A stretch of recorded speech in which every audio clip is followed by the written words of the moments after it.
What the? Seriously? I mean, you gotta admire the squirrel's guts. He's taken on a guy 1,000 times his size.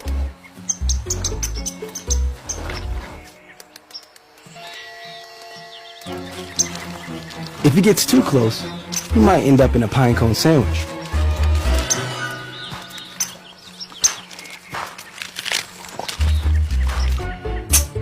He tries the angry holler, the blitz defense.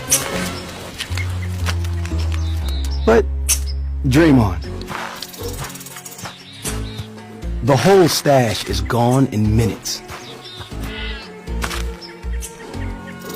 A small snack for the thief, a big problem for the squirrel. He's not defeated though.